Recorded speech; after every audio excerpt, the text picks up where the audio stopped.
This course is about harm reduction, which is an approach that believes you should choose behaviors that keep you safe. Harm reduction is doing the smart thing to keep you safe in slightly or very dangerous situations. For example, driving a car is actually a very dangerous thing to do. You're in a metal box traveling at intense speeds, right next to people in other metal boxes going just as fast. But driving a car can also help you get to places very quickly, so you might not want to avoid it completely. If you wear a seatbelt or have airbags, you will be safer in an accident than if you don't do these things. These are harm reduction behaviors. Another example involves getting a tattoo. Getting needles put into your body puts you at risk of blood-borne diseases and infection. But if you make sure that whoever is tattooing you is using sterile needles and is in a sterile environment, and you don't go for a swim right after, you're way more likely to be okay. These behaviors are harm reduction. When you take a risk, you can make it less risky with certain behaviors rather than avoiding the risk altogether. Life will require you to do things that are risky or dangerous.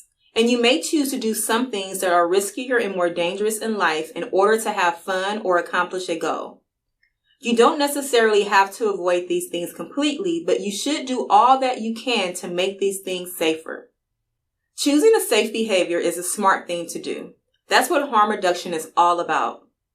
Also, sometimes you engage in behaviors that are unhealthy because they are soothing you or because you have become dependent. In these cases, until you are ready to make the healthy change, there may be behaviors that can make the unhealthy behavior less unhealthy. These are also harm reduction behaviors. Examples include using clean needles or getting tested for sexually transmitted diseases regularly. In some cases, people don't suggest harm reduction behaviors because they want to avoid talking about the situation that is risky or dangerous completely, or because they believe that the only way to stay safe is just to completely not engage in the behavior.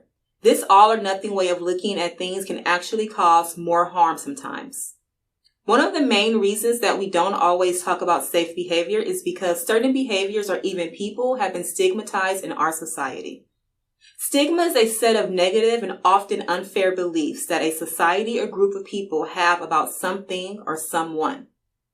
Things like homelessness, mental health issues, sexual activity, or substance use are often stigmatized. And rather than talk about safe behaviors that can help alleviate the pain or risk of these circumstances, these issues are often ignored. If they're not ignored, they're often approached with an abstinence mindset. An abstinence mindset means that the behavior or circumstance has to be avoided completely, and this is the only possible solution. Stigma can cause people to feel that they can't get the support or help they need, and it can come from many different sources. Stigma might affect the way that someone is treated by their family and friends or other individuals, but it can also come from institutions. Sometimes clinics won't treat patients because of the behaviors that they engage in. Or a service provider might not allow a patient to receive their services because of something about who they are or what they do. Think about some ways that you may have felt stigmatized in your life. How did it affect your willingness to share openly? Now, what ways have you stigmatized others? How does it affect their openness with you? For me, I have stigmatized others by making the assumption that if I've accomplished a particular goal, then my peers should be able to accomplish the same goals. However, it is important for me to remember that my strengths are not necessarily the strengths of others, and we all walk different walks. I have also been stigmatized against by employers who, after completing a criminal background check, have rescinded my job offer due only to my past criminal history. It is important to talk openly and be able to share openly in order to discover and pursue harm reduction behaviors. Stigma often prevents this.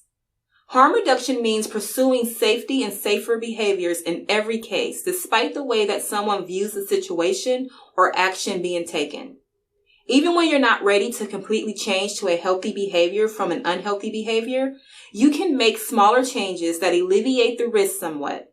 This can help keep you safe until you're ready to change. In addition, sometimes thinking this way can be an important part of moving towards achieving your goals. A big goal can be divided into smaller steps. If there is something that you do that is dangerous or bad for you, it might seem overwhelming to choose to quit the behavior completely. But you could think of ways to make the behavior slightly safer and work towards safer behavior with these little changes. For example, if you like to quit smoking cigarettes, you could switch to a vaporizer with less nicotine content and use less and less nicotine over time with the goal of eventually quitting altogether. People's personalities respond differently to these different ways to approach behavioral change, so think a lot about what is right for you. Talk to your coach and other professionals to help support you as you decide to make certain changes in your life, and then make a plan.